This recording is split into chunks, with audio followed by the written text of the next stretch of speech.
नमस्कार। राज्यसभा टेलीविजन की खास श्रृंखला विरासत में आपका स्वागत है। मैं हूं राजेश बादल और आज हम देखेंगे गुरुदेव यानी रविंद्रनाथ ठाकुर की जीवन गाथा का दूसरा भाग। पिछले एपिसोड में हमने देखा था रविंद्रनाथ ठाकुर का जीवन संसार और गीतांजलि पर मिला नोबेल पुरस्कार। आज देखिए गुरुदेव की रचना धर्मिता के कुछ अन्य रूप। वो केवल लेखक, कवि या उपन्यासकार नहीं थे। दुनिया भर में उन्हें लोग एक चित्रकार, रविंद्र संगीत के चितेरे और शांति निकेतन के प्रणेता के तौर पर जानते हैं। हिंदुस्तान की आज़ादी के आंदोलन में उनकी भूमिका निराली थी। आज हिंदुस्तान और बांग्लादेश का बच्चा बच्चा उनके रचे राष्ट्रगीतों को सुनकर श्रद्धा से सर झुकाता है। देखिए गुरुदेव के अलग अलग रूप।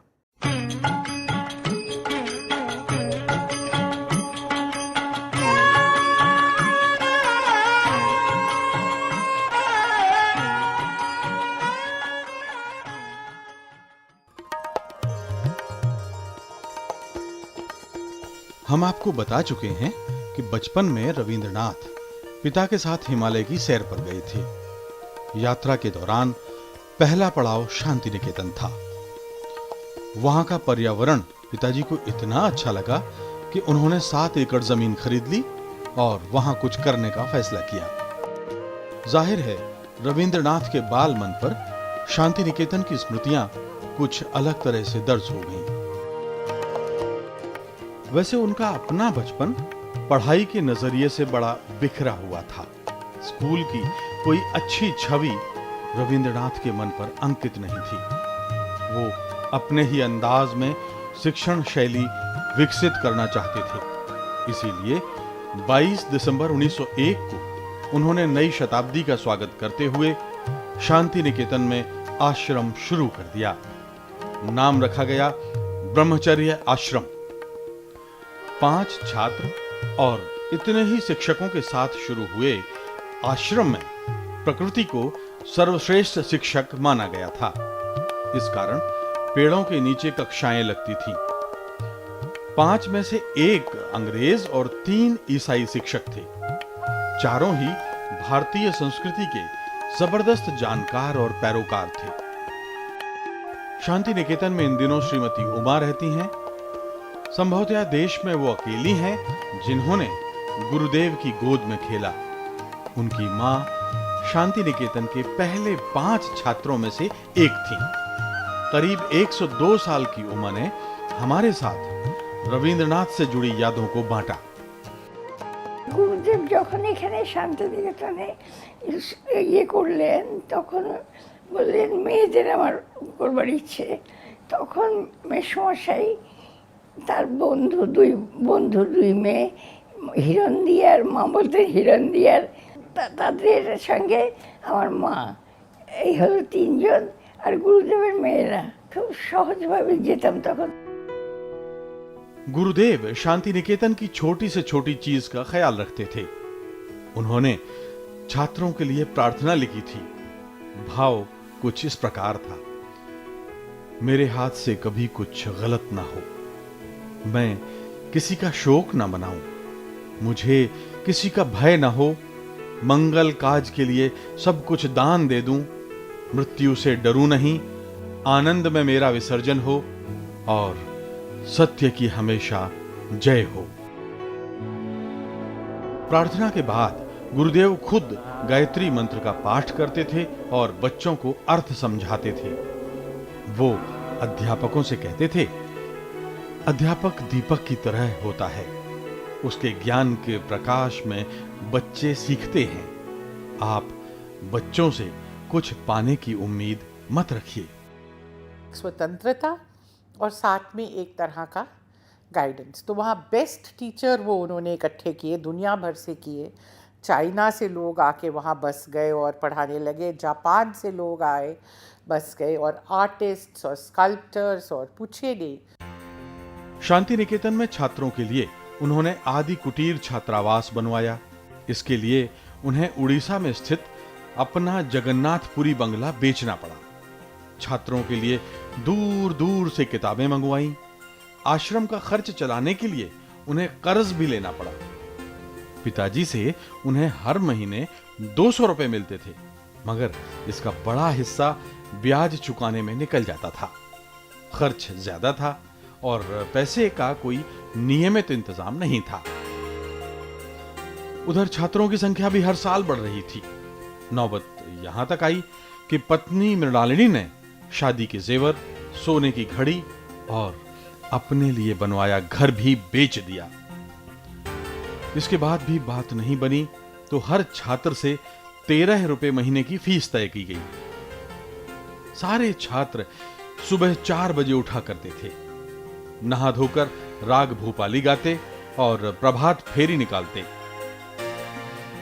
7 बजे से कसरत और योग के बाद कक्षाएं शुरू हो जाती। 10 बजे भोजन और आराम, दोपहर बाद फिर कक्षाएं, शाम को खेल और बागवानी। इसके अलावा बंगाली, अंग्रेजी, इतिहास, गणित, संस्कृत, भूगोल, विज्ञान, चित्रकला और संगीत सबके लिए जरूरी थे। शांति निकेतन की चर्चा दूर दूर तक होने लगी। वो जवान हो रहा था। गुरुदेव पर देश भर के छात्रों के लिए शांति निकेतन में प्रवेश खोलने का दबाव आने लगा और आर्थिक तंगी के चलते रविंद्रनाथ संकोच कर रहे थे। इसी बीच 1918 में कलकत्ता में कांग्रेस का अधिवेशन हुआ। वहां गुजरात के प्रतिनिधियों से गुरुदेव की मुलाकात हुई। सारे गुजराती शांति निकेतन जा पहुंचे। उन्हें इतना अच्छा लगा कि आर्थिक सहयोग का वादा गुरुदेव को मिल गया और इस तरह शांति निकेतन के द्वार सबसे पहले गुजराती छात्रों के लिए खुले। यह प्रयोग इतना कामयाब हुआ कि 1921 आते आते शांति निकेतन विद्यालय का नाम विश्व भारती हो गया, अंतर्राष्ट्रीय स्तर का विश्वविद्यालय। इस काम में पत्नी और बेटे रथींद्रनाथ के अलावा गुरुदेव की मदद कर रहे थे दीनबंधु एंड्रूज। 22 दिसंबर को विश्वविद्यालय के उद्घाटन के मौके पर गुरुदेव ने कहा, आज से यह संस्था किसी व्यक्ति की नहीं रही, ये अब समूचे संसार की है। विश्व भारती के द्वार अब सारे संसार के लिए खुल गए हैं। एशिया के सारे देशों ने इसमें दिलचस्पी दिखाई है, खासतौर पर उन देशों ने जहां बौद्ध धर्म लोकप्रिय था या है। Tagore didn't want to call it Vishwabharati University or Vishwabharati Vishwavidyalaya because Vishwa is universe, and so universe connotes to university. And Bharati has multiple meanings. Bharati can be thought of the name of goddess Saraswati, which is our goddess of learning and wisdom. And Bharati also connects to Bharat, India. So Vishwa Bharati is a world university, though located in Shantiniketan, but is a place where East meets the West. That is what he felt. He in fact said, this is said in Sanskrit, but translated into English it means that this is a place where the world makes home in a single nest.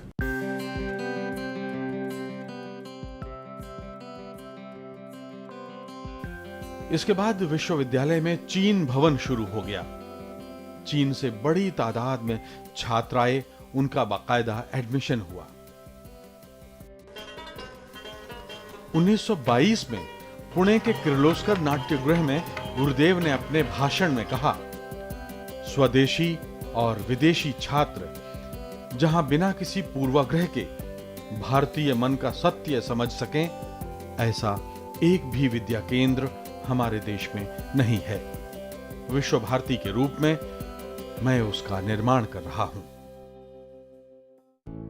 इसके बाद गुरुदेव ने America, Japan, France, Britain, Holland और Germany समेत अनेक देशों की यात्रा की। वहां विश्व भारती के प्रयोग को बेहद सराहना मिली और उन देशों से भी छात्रों के आने का सिलसिला शुरू हो गया। गुरुदेव पर शांति निकेतन के खर्च का दबाव बढ़ रहा था। वो 75 साल के हो चुके थे और शांति निकेतन का खर्च चलाने के लिए नाटकों का मंचन शहर दर शहर घूम घूम कर करते थे। इसी कड़ी में वो चित्रांगदा नाटक लेकर दिल्ली आए।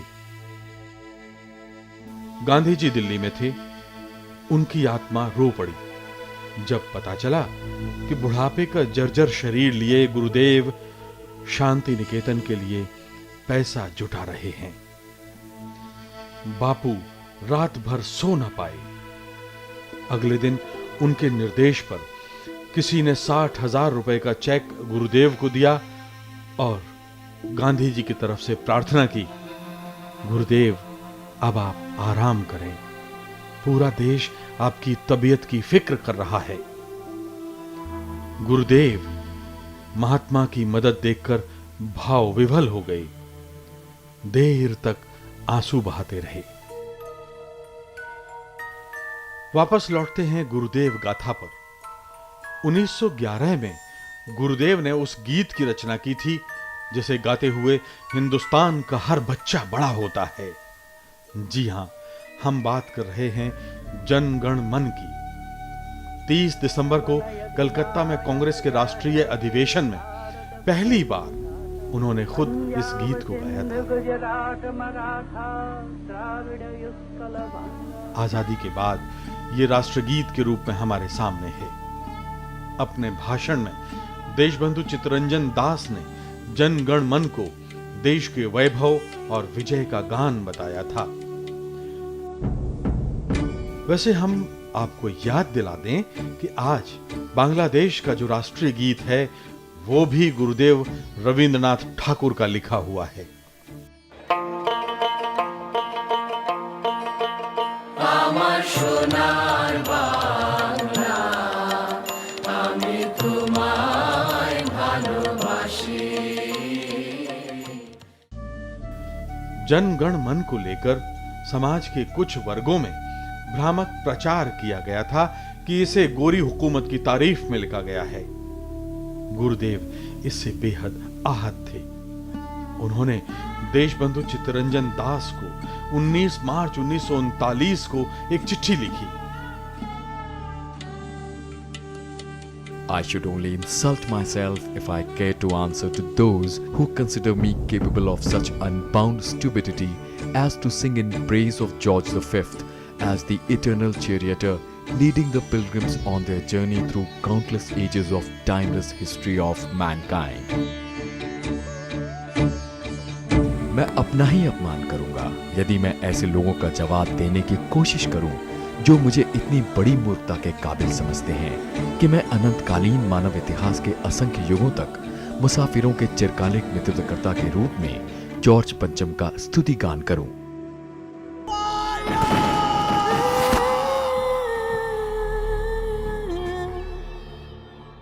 1919 अमृतसर में जलियांवाला बाग के बर्बर हत्याकांड से सारा हिंदुस्तान उबल रहा था। सेंसरशिप के कारण कई दिनों बाद यह खबर बंगाल पहुंची। गुरुदेव गुस्से से भर गए। उन्होंने शांति निकेतन का जलसा रद्द कर दिया। 29 मई की रात उन्होंने वॉइसराय को चिट्ठी लिखी और नाइटहुड उपाधि लौटा दी।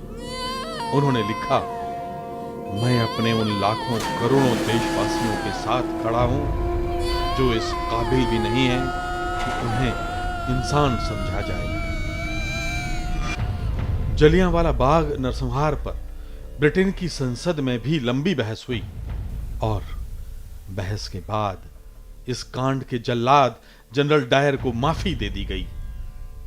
गुरुदेव को पहली बार शांति निकेतन के लोगों ने गुस्से से उबलता देखा। उन्होंने लिखा, जनरल डायर को गोरे सांसदों ने माफ कर दिया है। ये बेहद घिनौना और बेहुदा है।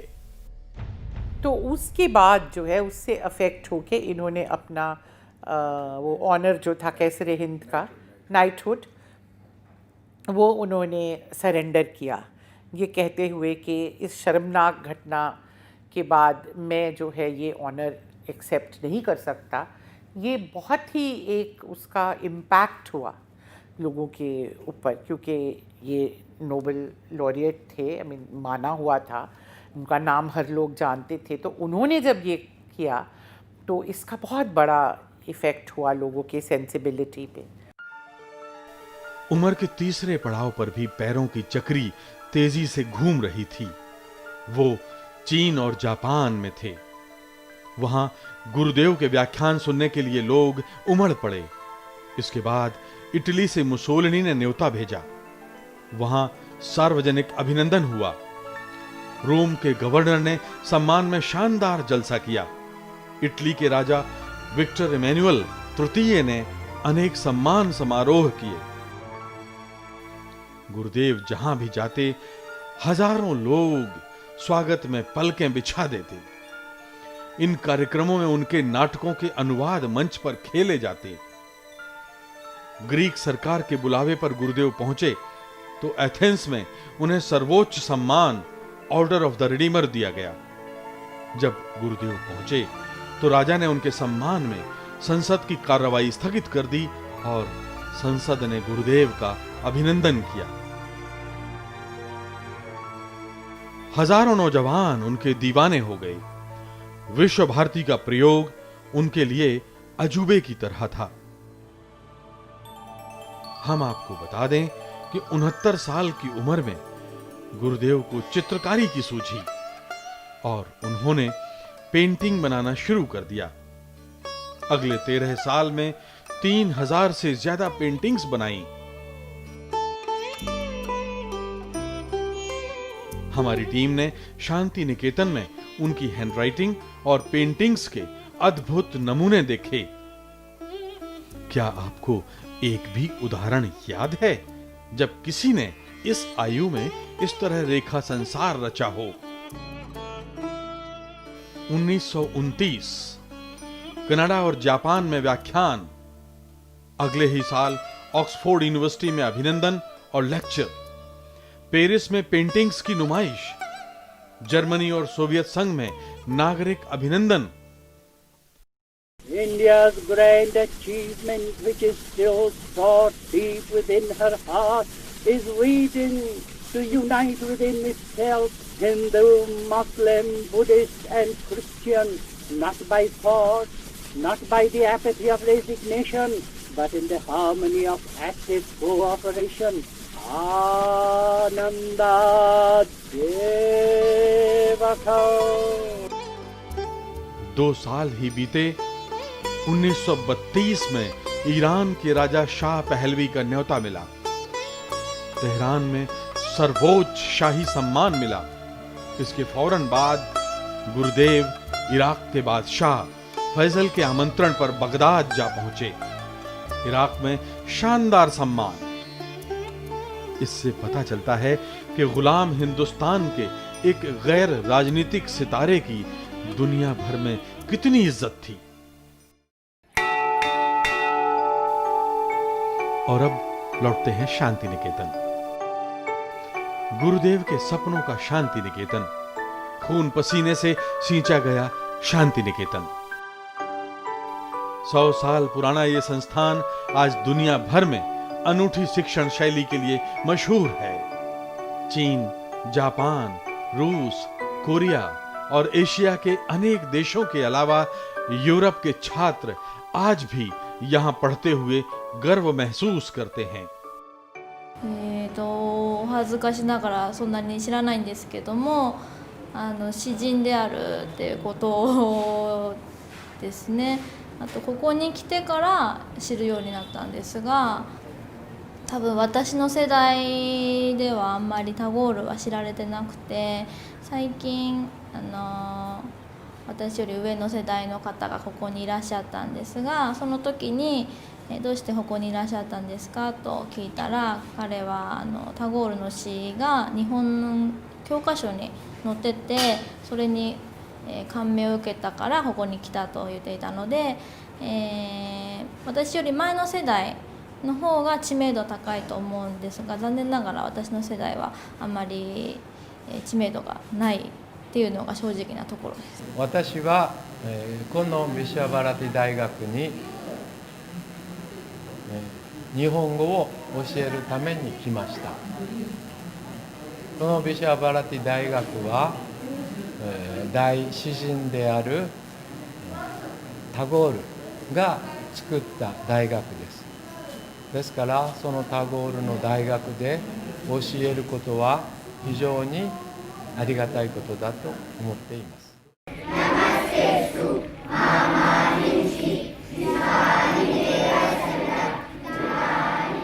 आज भी शांति निकेतन में पेड़ों के नीचे कक्षाएं लगती हैं। दिन की शुरुआत प्रार्थना के प्राचीन अंदाज में होती है।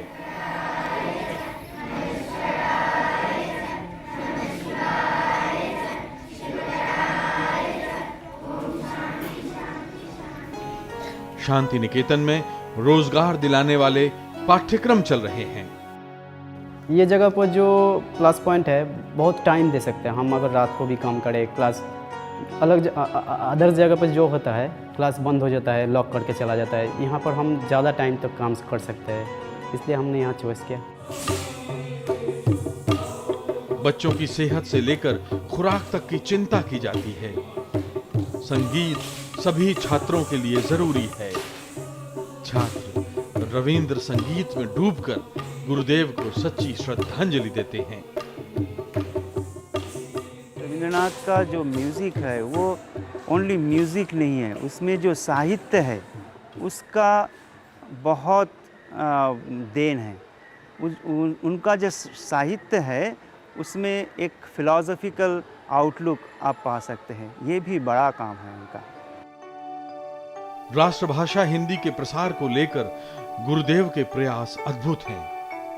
आचार्य हजारी प्रसाद द्विवेदी 20 साल तक यहाँ हिंदी के विभाग आचार्य रहे। तमाम देशों से आज भी विद्यार्थी यहाँ हिंदी सीखने आते हैं। मैं यहाँ हिंदी सीखने के लिए आई हूँ क्योंकि मुझे भारत को बहुत पसंद है। पहले मैं बहुत ज़्यादा जगह में घूमती थी और भारत और चीन के भविष्य में शायद उसके दोनों संबंधों अच्छे से अच्छे हो जाएगा। शांति निकेतन से सटा हुआ है श्री निकेतन।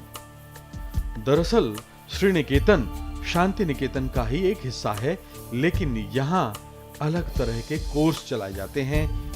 शिल्पकारी सिखाई जाती है, खेती से लेकर खादी तक और लोहे से लेकर लकड़ी तक सारे हुनर आप यहाँ देख सकते हैं।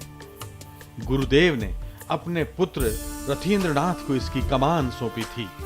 रथींद्र बाकायदा इसकी ट्रेनिंग लेने अनेक देशों में गए थे।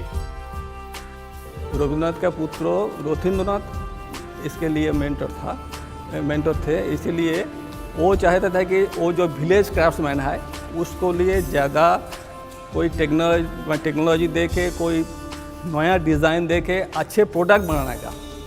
And after that extension program उसको इनकम बढ़ाने के लिए उसको जो प्रोडक्शन, ये दोनों काम होते थे। शांति निकेतन आज समूचे संसार की शिक्षा संस्थाओं का सिरमौर है और हर हिंदुस्तानी को गर्व करने का अवसर देता है। बड़ा मुश्किल है गुरुदेव को किसी एक विधा से जोड़ पाना। जितने अच्छे लेखक, उससे अच्छे कवि और उससे भी अच्छे उपन्यासकार और कथाकार, बेजोड़ चित्रकार, महान देशभक्त, दुनिया भर को कदमों से नाप लेने वाले एक नायाब सैलानी, अद्भुत शिक्षा शास्त्री, शानदार अभिनेता और संगीत की एक नई शैली के जनक। हम बात कर रहे हैं रविंद्र संगीत की। गुरुदेव ने जिस स्वर लहरी को अपने अंदर महसूस किया वो क्या थी? जीवन दर्शन, कुदरत का एक नया रूप, आध्यात्मिक शक्ति, घनघोर उदासी से उबरने का जरिया, या समूचे संसार की देह में आत्मा की तरह दाखिल एक भाव। देखते हैं रविंद्र संगीत सरिता।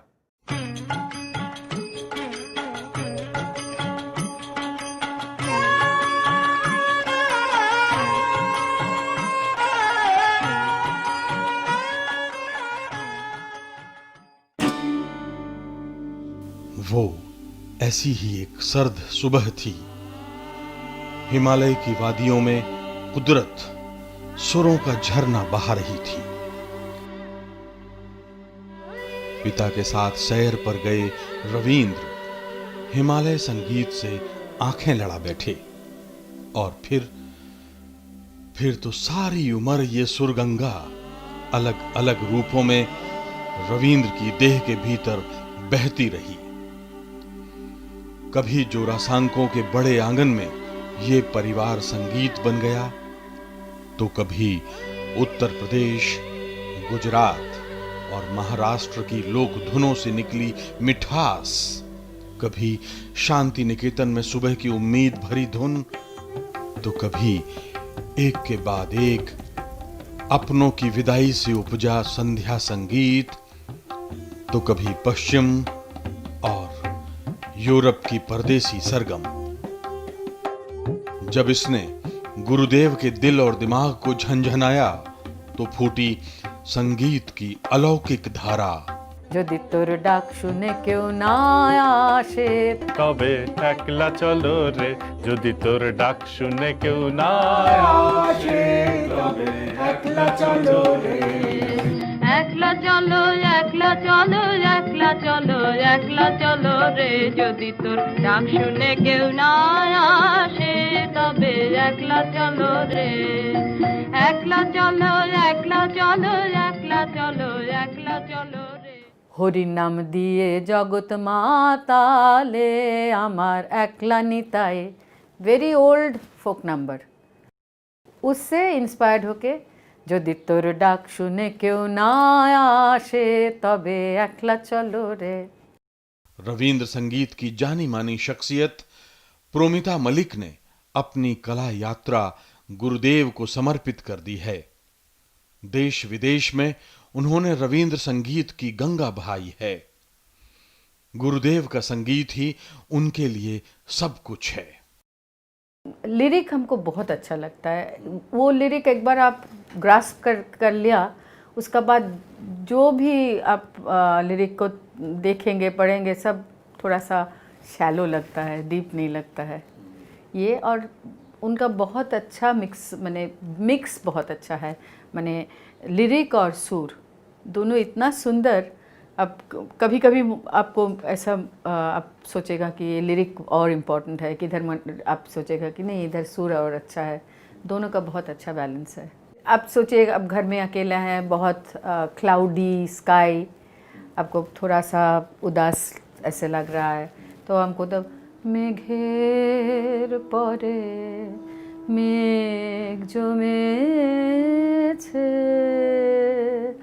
आधार कोरे आशे, ये सॉन्ग हमको बहुत अच्छा लगता है।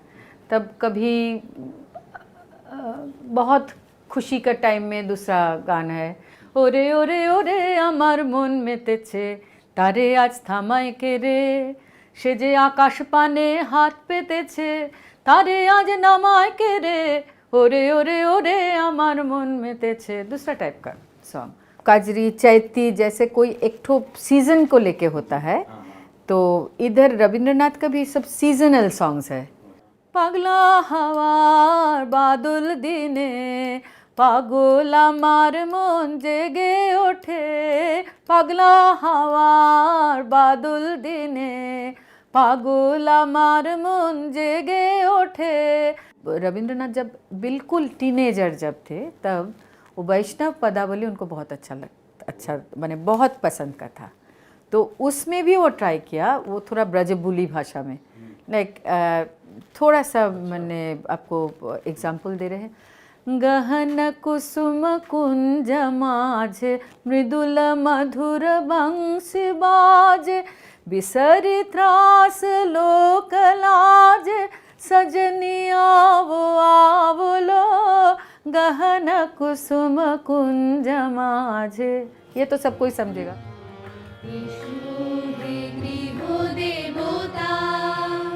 दरअसल जोरासांको के घर में संगीत की महफिलें आए दिन सजा करती थी। पांचों बड़े भाई संगीत के शौकीन थे। ज्योतिन्द्रनाथ वायलिन पर प्रयोग करते थे, द्विजेंद्रनाथ बांसुरी और माउथ ऑर्गन बजाते थे, हेमेंद्रनाथ तानपुरे पर गीतों को सुरीला बनाते, तो सत्येंद्रनाथ ने हिंदी गीतों को संगीत देने की जिम्मेदारी संभाली थी। पिता महर्षि देवेंद्रनाथ को गायन वादन नहीं आता था, लेकिन वो एक अच्छे श्रोता थे। तो कह सकते हैं कि बालक रविंद्रनाथ को संगीत विरासत में मिला था।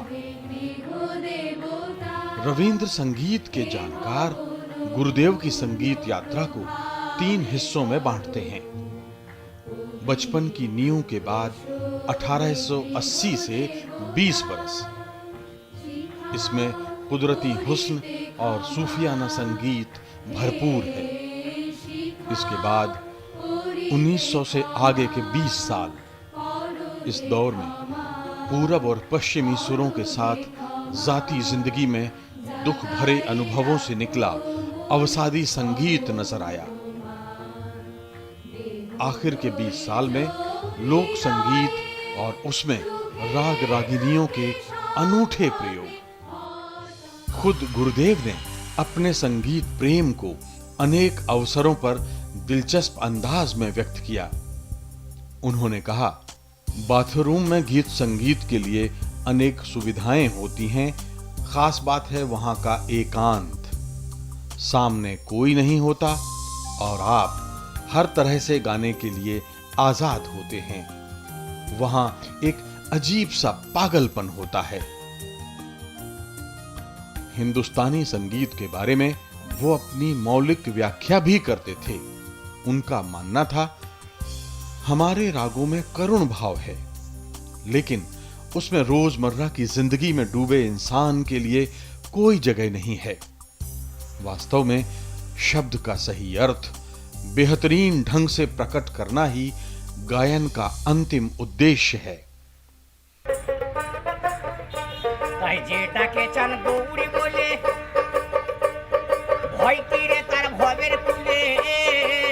आप कह सकते हैं कि गुरुदेव का संगीत किसी खास भद्रलोक के लिए नहीं, बल्कि आम आदमी और लोक भावना के लिए है।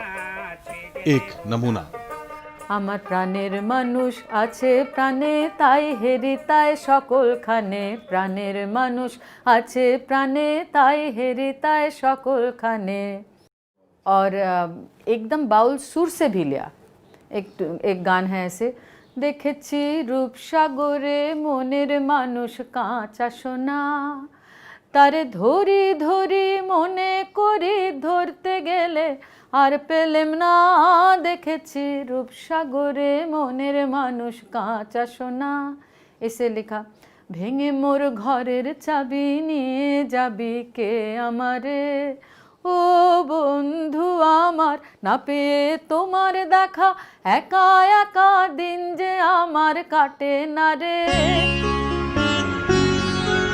शांति निकेतन में गुरुदेव की तीसरी पीढ़ी के सुप्रिय टैगोर और उनकी पत्नी शुभ्रा जब रविंद्र संगीत में गोते लगाते हैं तो लगता है गुरुदेव उनके गले में उतर आए हैं। তুমি আমাদের পিতা, তোমার পিতা বলে জানো জানি, তোমায় নত হয়ে যেন মানি, তুমি করোনা রো সেই দিনের কথা ভুলবি কি রে, আয় সে চোখে দেখা প্রাণের কথা সে কি ভোলা যায়। Should old acquaintance be forgot and never brought to mind?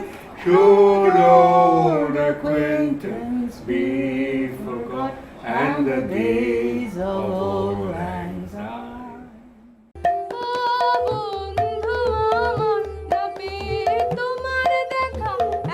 कमोवेश ऐसा ही हाल शांति निकेतन की स्वर लहरी से निकले शांतनु का है। उन पर गुरुदेव के संगीत का रंग ऐसा चढ़ा कि वो मार्केटिंग का पेशा छोड़कर रविंद्र संगीत में डूब गए। একা দিন যে আমার কাটে না রে ভেঙে মোর ঘরের চাবি নিয়ে যাবি কে আমারে ভেঙে মোর ঘরের চাবি নিয়ে যাবি কে আমারে। रविंद्र संगीत दरअसल क्या है? जैसे हम लोग बांग्ला में जो बोलते हैं বৈচিত্র্যের মধ্যে ঐক্য, सारे चीज़ों को एक साथ में सिमट के लाके एक जगह पे लेके पकड़ लेना, ऐसे ही एक संगीत है। उससे बड़ी चीज़ है कि इसमें एक जितने तरह के जितने भी देश में हो विदेश में हो जितने तरह के संगीत है जो धुन है सभी को एक जगह पे लाके एक जगह पे एक ही संगीत में सिमट के रख दी, मतलब एक ही जगह पे लाए हैं। ये है रविंद्र संगीत।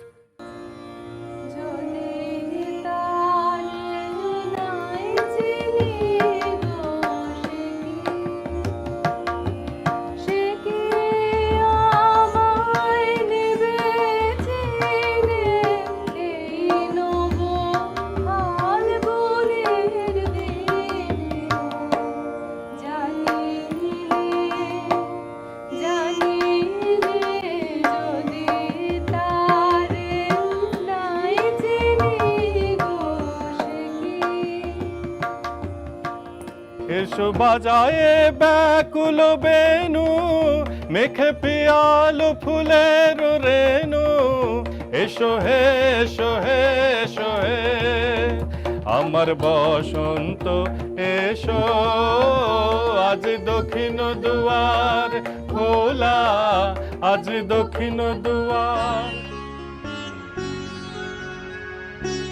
ध्रुपद के अलावा अपनी संगीत शैली में गुरुदेव ने भजन, ठुमरी जैसी उपशास्त्रीय विधाओं से गहरा रिश्ता बनाया।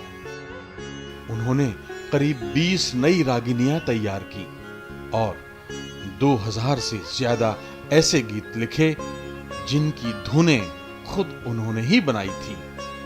इनमें से तो 850 गीतों का संगीत गुरुदेव ने 70 साल की उम्र पार करने के बाद रचा।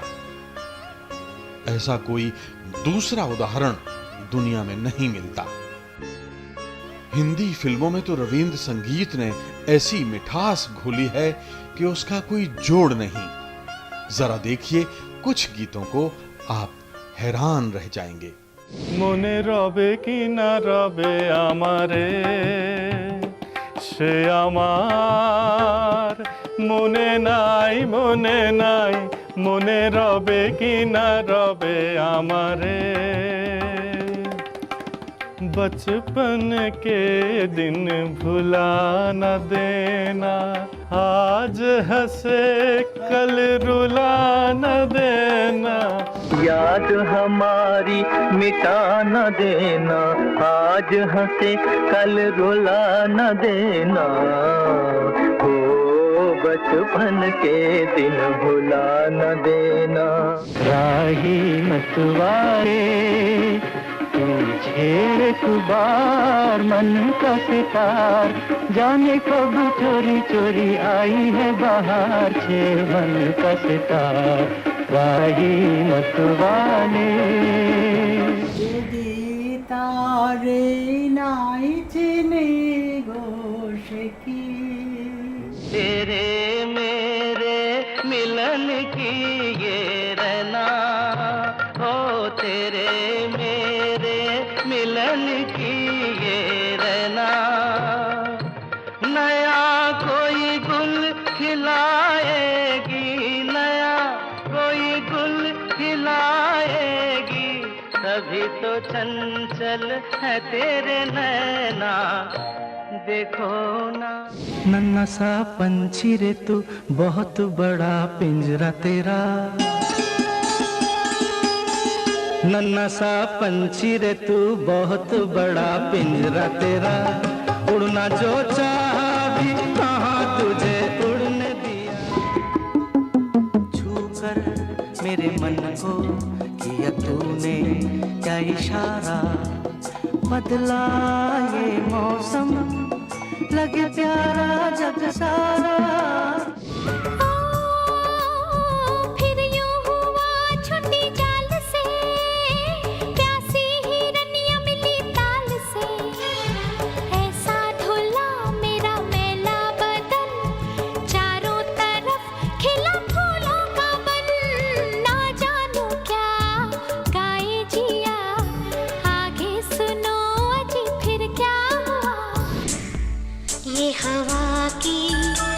दस्तक है या क्या है, कोई जैसे मेरे दिल का दर खटकाए। फूल फूल भंवरा डोले, मन में गूंजे तेरी याद, बाग में पपीहा बोले, पीहू पीहू पीहू कहाँ।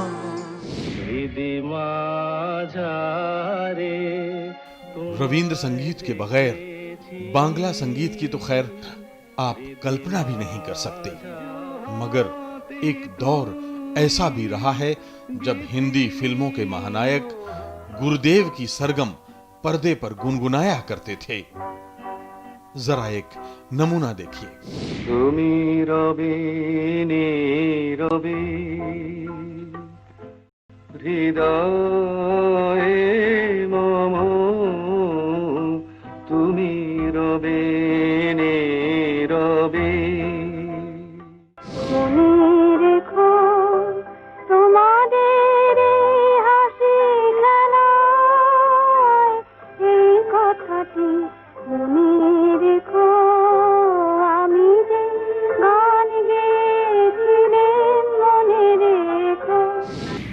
জীবন মরণ সুখ দুঃখ দিয়ে বক্ষে ধরিব জড়ায়ে, চরণ ধরিতে বিয়োগ আমারে নিও না, নিও না সরায়। আজ খেলা ভাঙার খেলা, আজ খেলা ভাঙার খেলা, খেলবি আয় আয় আয় আয় আয়, খেলা ভাঙার খেলা। আজি ঝড় ঝড় মুখর বাদর দিনে, জানি নে জানি নে কিছুতে কেন যে মন লাগে না, ঝড় ঝড়। তোমায় আমায় নিলে এমনি বহে ধারা, তোমার হলো শুরু। सावन गगने घोर घन घटा, कुंज पथे सखी कैसे जावब, कुंज पथे सखी कैसे जावब, अबला कामिनी रे। गुरुदेव ने विदेशी संगीत भी अपनाया और उसके अनेक सुरों से नई स्वर लहरी तैयार की। देखिए कुछ नमूने। Where glory waits thee, but while fairy lays thee, you still remember me. आहा आज इस बसंत में कितने फूल हैं खिले, कैसी बंसी धुन ये। Tell me only with thine eyes, and I will pledge it mine. कितनी बार सोचा मैंने अपने को भुला के, चरणों में तुम्हारे दूं मैं हृदय अपना सौंप के। Around I put the brazen and put the gowns fine, but we have पुराने उन दिनों की बातें कैसे भूलूं, हाय वो जो आंखों की देखी प्राणों की बातें, वो क्या भूली जाए। तो रविंद्रनाथ ने पहला काम वो किया, संगीत को रिवाइव किया। और इसमें पाश्चात्य संगीत, रविंद्रनाथ खुद तो पाश्चात्य संगीत के बहुत जानकार थे। पाश्चात्य संगीत, पौर्वात्य संगीत, लोक साहित्य, इस सबको इकट्ठा करके उन्होंने जो नया संगीत का जन्म दिया वो रविंद्र संगीत हो गया। और उसमें उनका खुद का दर्द, खुद की पीड़ा और शब्दों का आधिपत्य इसमें पुनर्स्थापित है।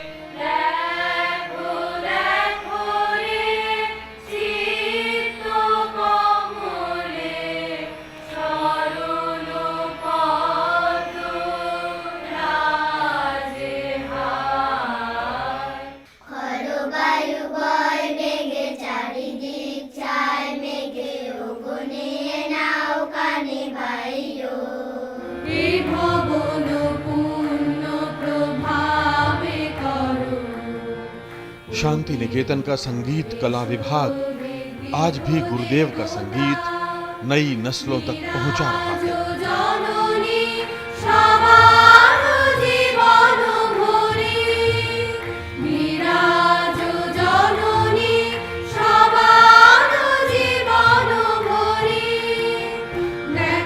रविंद्र संगीत बंगाल की ही नहीं दुनिया भर में भारत की पहचान बन गया है और इस पर हर हिंदुस्तानी को नाज है।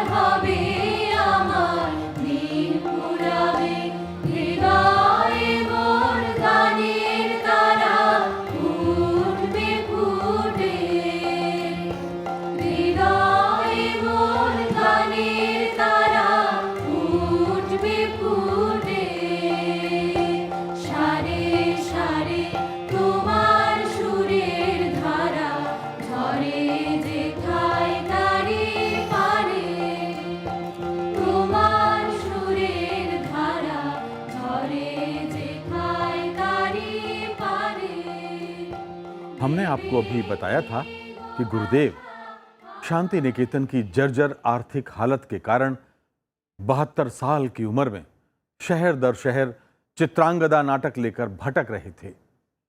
पैसा जुटाने की खातिर ये महानायक जिंदगी के आखिरी पड़ाव पर अभिनेता के रूप में मंच पर उतरने को मजबूर था। महात्मा गांधी इस खबर से विचलित हो गए। उन्होंने इस मौके पर शांति निकेतन का सारा कर्ज अपने सर ले लिया और गुरुदेव से वचन लिया कि अब वो आराम से शांति निकेतन में रहेंगे। दिल्ली से गुरुदेव लौटे तो एक नई बीमारी के साथ, न ढंग से सुन पाते और न किसी से बात कर पाते, यहां तक कि अपने ही संगीत की सरगम नहीं सुन पाते। इससे ज्यादा तकलीफदेह स्थिति और क्या हो सकती थी।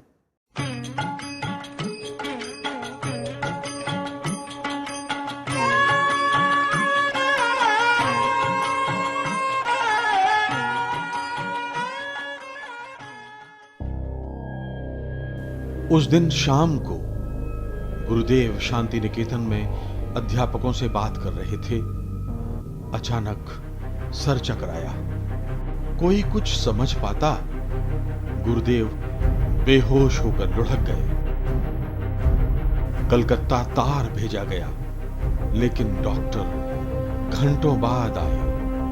उन्होंने कहा, हालत गंभीर है, 48 घंटे निकल जाएं तभी कुछ कह सकते हैं। 24 घंटे बीते थे कि गुरुदेव ने आंखें खोली। सारे लोगों ने राहत की सांस ली। धीरे धीरे उन्होंने कामकाज शुरू कर दिया, लेकिन अब वो व्हीलचेयर इस्तेमाल करने लगे थे।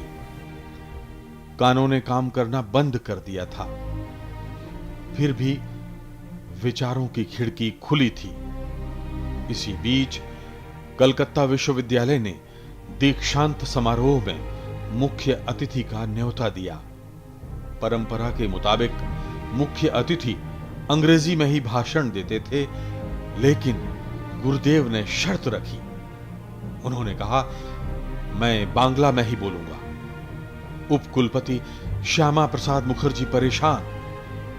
गुरुदेव को कौन मना सकता था? बांग्ला में ही भाषण दिया।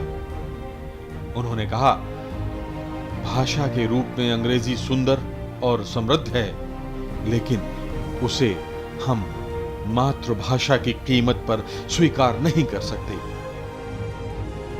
कलकत्ते से लौटे तो फिर बिस्तर पकड़ लिया। गुरुदेव की बीमारी की खबर दुनिया भर में फैल चुकी थी।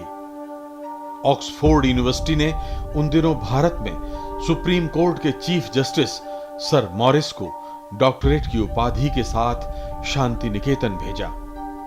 सादा समारोह हुआ और गुरुदेव ने संस्कृत में भाषण दिया।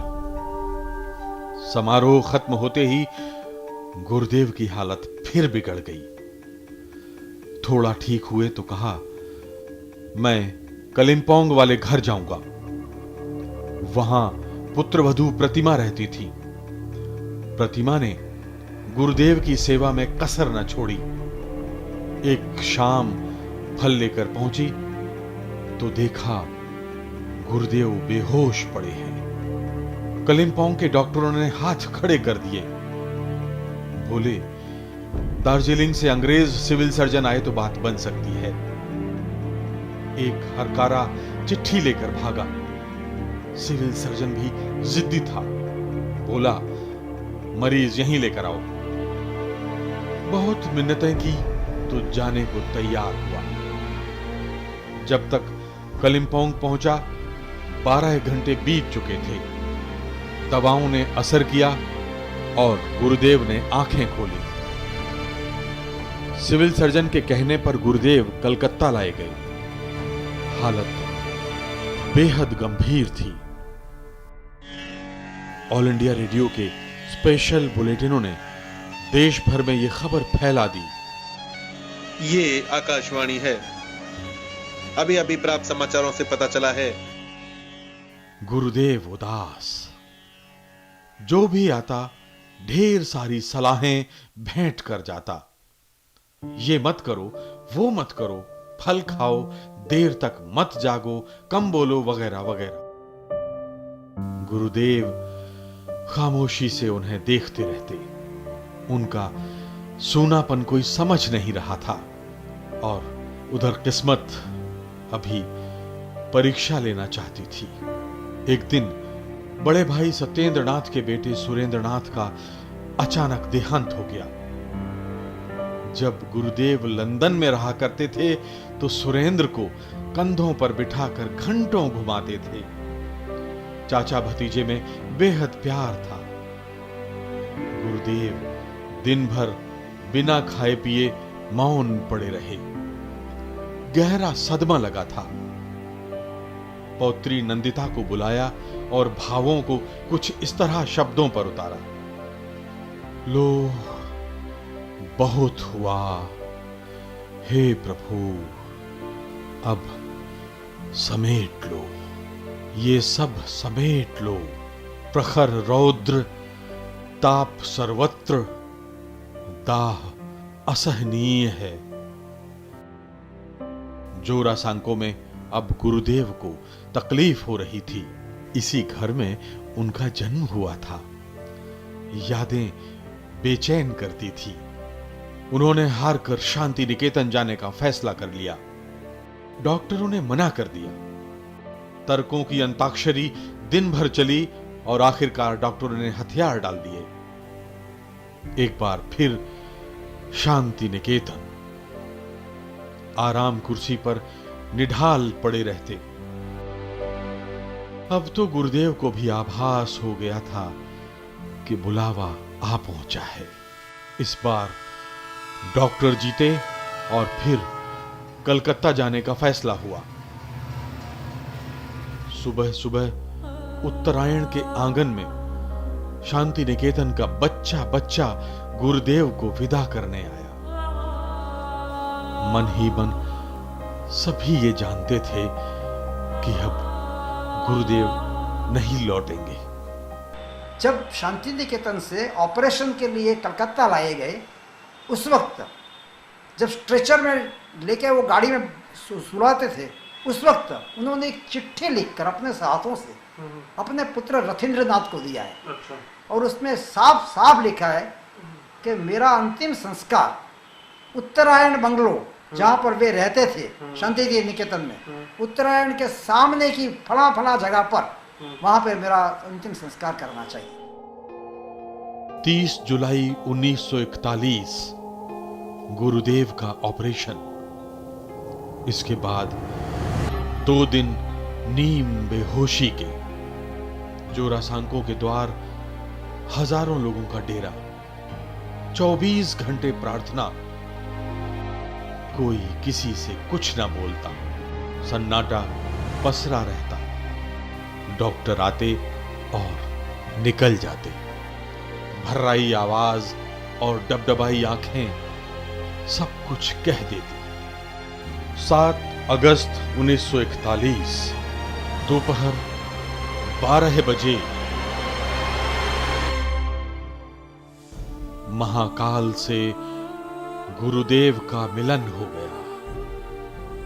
नीमतोला घाट पर लाखों लोग उमड़ पड़े। हिंदुस्तान के इतिहास में ऐसी अंतिम यात्रा किसी ने न देखी थी।